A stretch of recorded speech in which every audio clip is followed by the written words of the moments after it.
Welcome to Samba Samba. Enjoy the video. You already have the app and permissions. Now create your first note so you can work immediately. Tap the plus or new button and give the note a short title so you can find it later.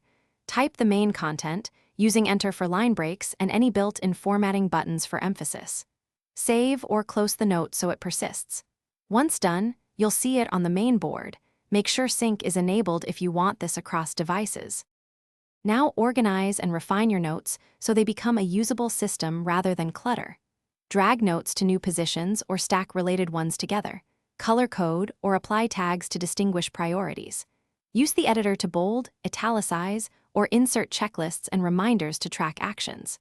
If the app supports folders or boards, create one per project and move notes in.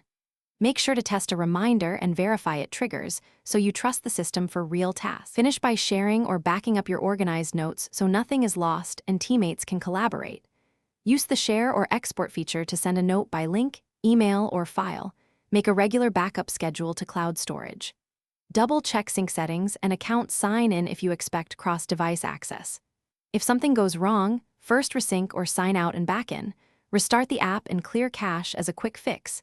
These steps Thanks for watching. Consider subscribing if we helped you.